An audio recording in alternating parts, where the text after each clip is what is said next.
In the darkness of sublevel 17, the Forge choir sang.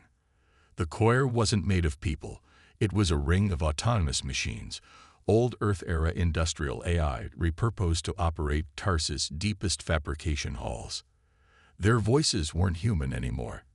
They sang in frequencies that kept the molten flows moving at precise rhythms, harmonizing with the pulse of the reactors. Every time they finished a verse, a new batch of adaptive alloy was born, stronger, lighter, deadlier.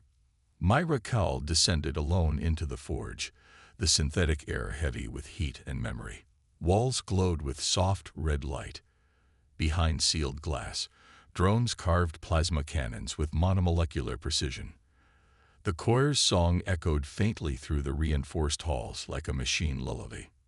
She paused at the heart of the complex, a chamber where Project Revenant had been reborn. Suspended in an anti-grav frame, the prototype armor hung like a war god's shell. Polymetal layers shifted subtly, as if breathing. Neural interface ports lined the spine. The Revenant wasn't just armor. It was an extension of the pilot's will. Synaptic links, predictive targeting, environmental adaptation. It was everything Earth's armies had once dreamed of before the collapse. Myra placed a hand on the cool metal. "Soon," she whispered. A hiss broke the silence behind her. Lieutenant Darrows stepped into the chamber, visor lifted. "We've finished decoding the harsh whisper's black box," he said. She turned. Survivors? None. But the ship-scented data burst before it hit the outer web. Compressed, encrypted, partial. But it got through. Myra's jaw tightened. How long until they respond? Hard to say. Days, maybe a week. Depends who's listening. It wouldn't be the Zorothi High Nexus yet. First would come a recon cleanser class, a brutal tool of intimidation and swift retribution. Designed to punish disobedient species, recon cleansers raised entire colonies in hours. Tarsus wasn't just preparing for war. It was inviting the first battle. "Do we have confirmation on the Farwatch array?" Myra asked. "Online.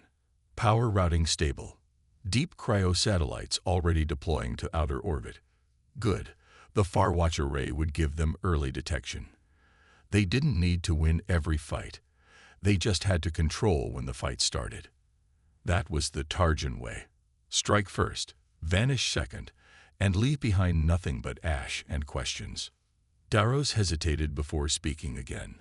"The Council is nervous, Commander." They should be. "They're asking if this is the right time, if we should remain hidden." Myra's eyes flickered with something ancient, something forged in the dark centuries of silence. "They're asking the wrong question.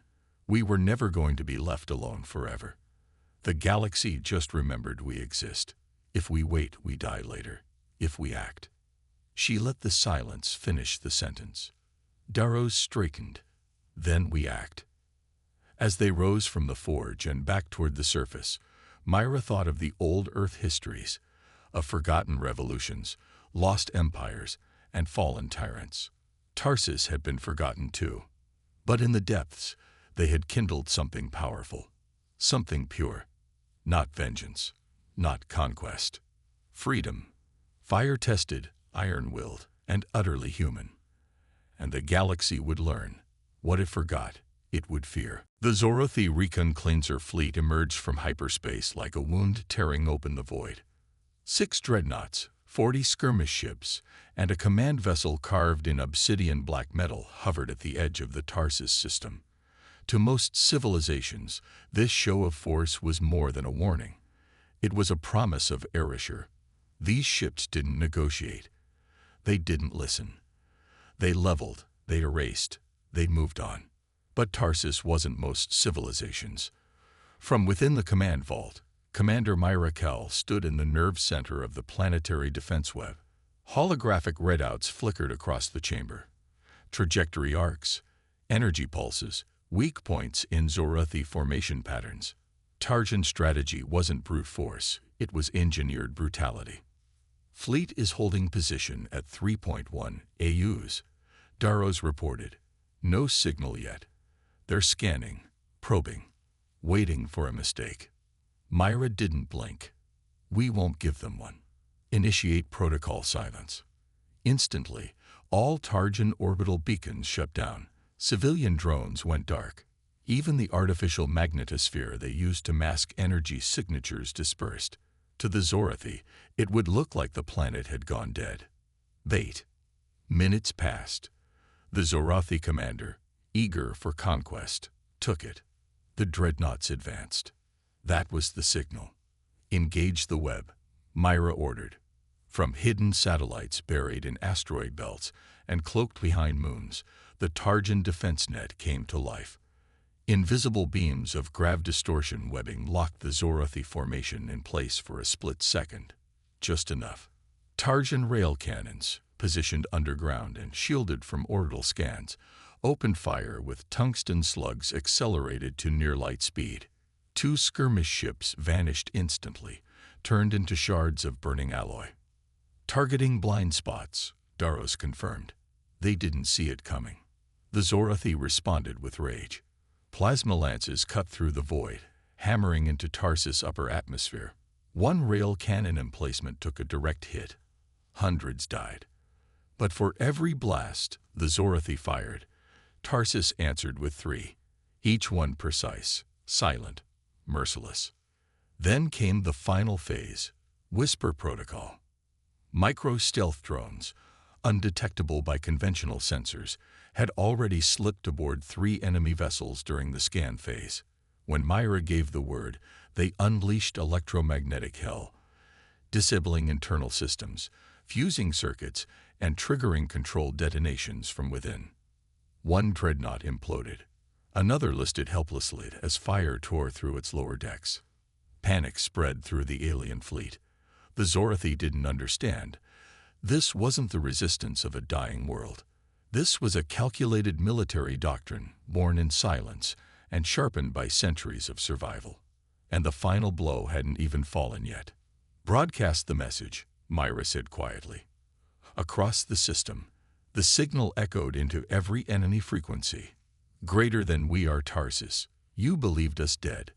That was your mistake. We are not your prey. We are the storm that learned to wait. The enemy fleet began to retreat. Not reorganize. Retreat.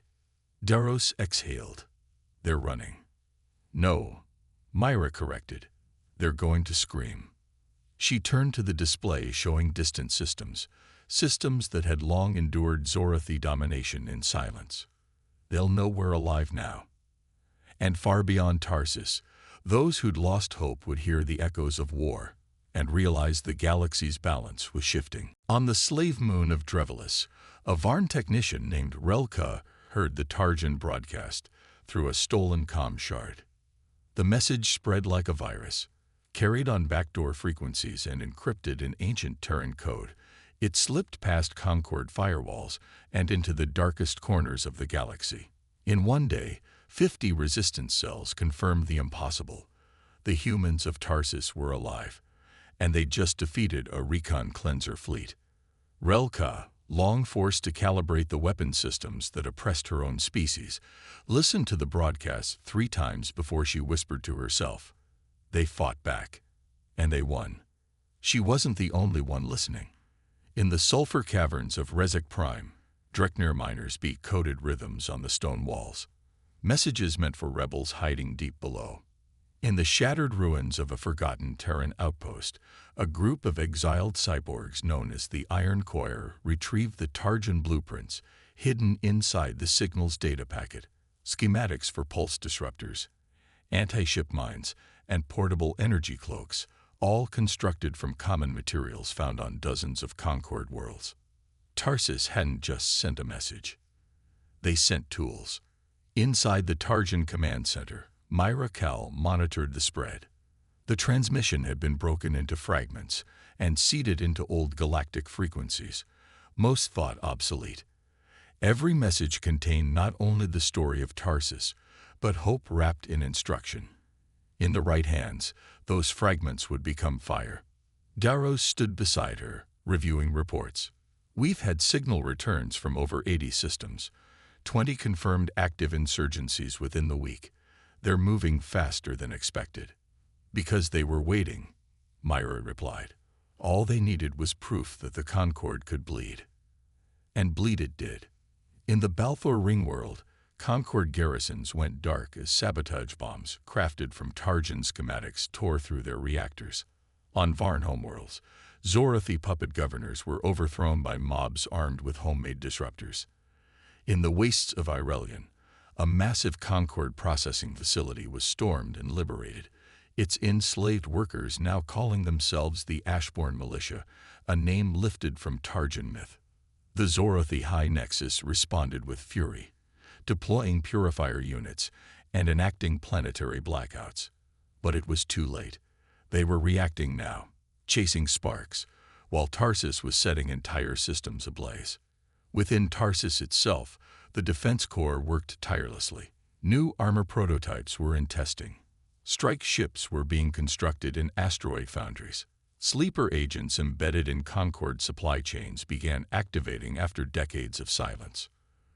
We've turned the oppressed into soldiers, Darrows murmured. What happens when they win? They don't have to win, Myra said. They just have to stop kneeling. In the darkness of space, in corners the Zorathi thought they owned, something ancient and terrible was awakening. Not vengeance. Conviction. Humanity had vanished from the galactic stage for 2 centuries, but now, in the hands of the forgotten, they had become more than memory. They had become the match. And the galaxy was dry with kindling. The Zorathi Concord had ruled for 6 millennia. It had crushed rebellions, burned cultures, rewritten history. It believed in order by domination, and for the first time in centuries, that order was cracking. And cracks terrified empires.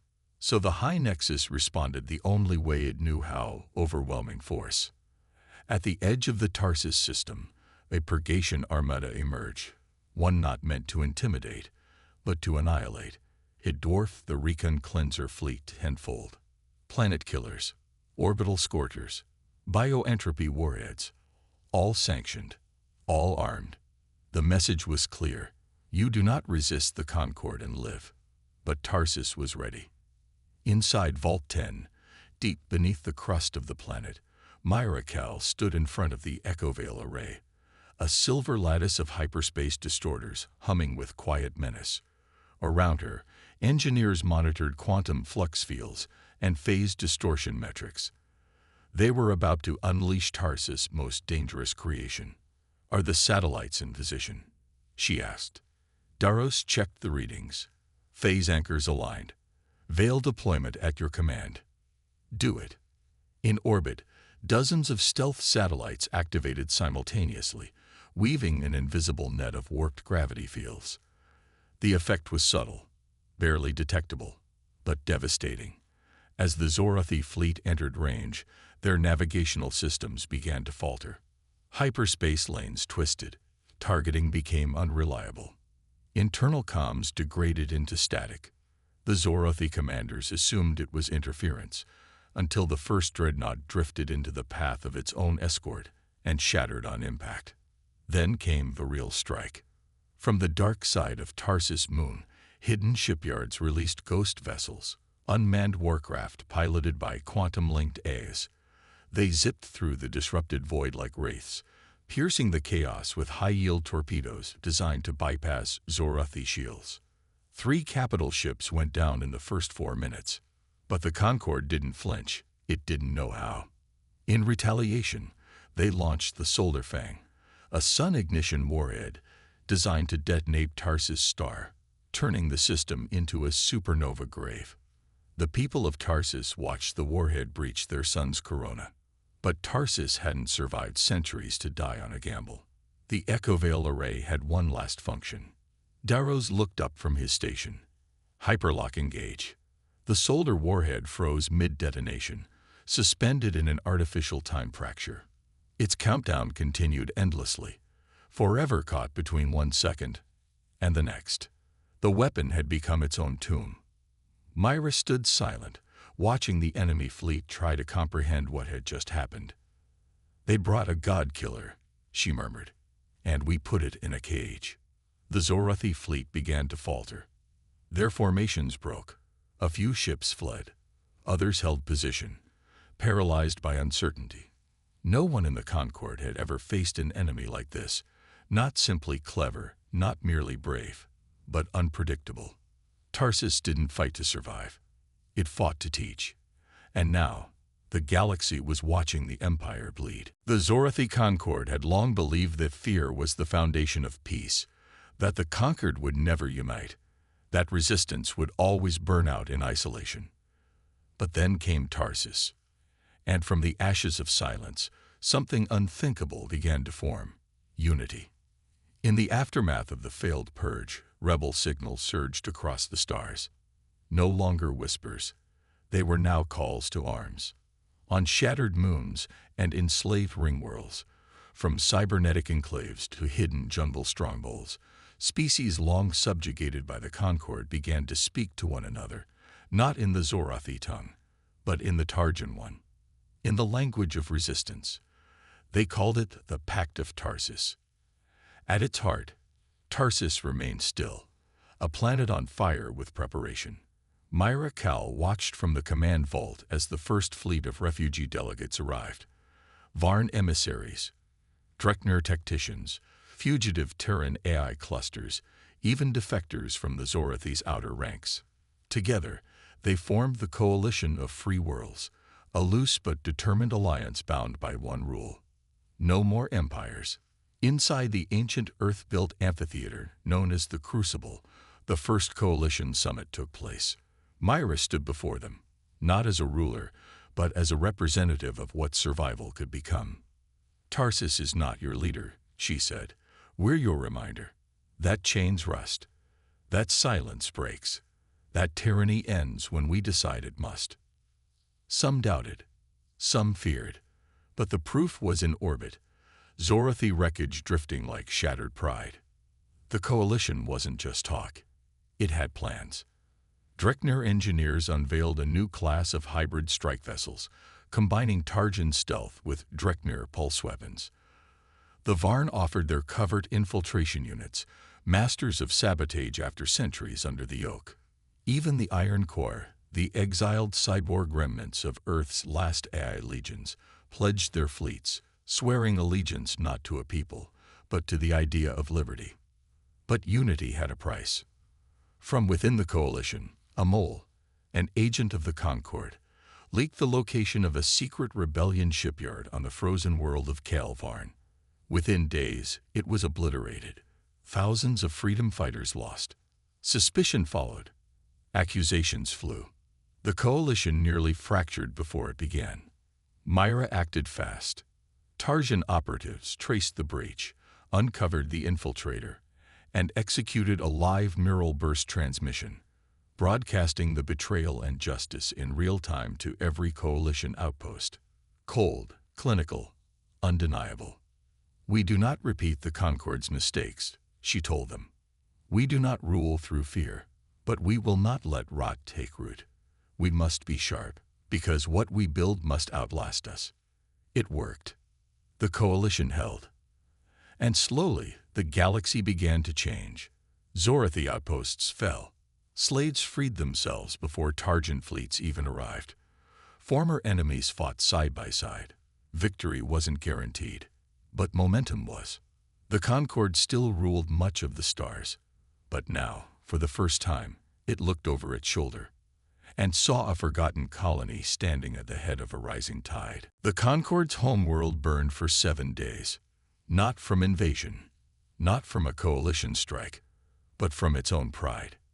In a last, desperate act of dominance, the Zorathi High Nexus deployed a sun ignition warhead over the rebel-held world of Sirakta, a liberation hub housing millions of freed beings. The weapon malfunctioned. Tarjan saboteurs had infiltrated its design months earlier. Instead of igniting Siraktau's sun, the warhead's unstable core detonated during transit, within the orbital space of Zorath Prime, the heart of the Concord. 1 billion dead, the High Nexus vaporized. What the Coalition couldn't destroy through war, the Zorathi arrogance did through its own madness. Across the galaxy, Zorathi command collapsed into panic. Sub-governors abandoned their posts. Slave fleets mutinied. Entire sectors declared independence overnight. For the first time in memory, the Concorde was no longer a chain. It was a corpse, too large to bury, too heavy to ignore. In its place rose something new.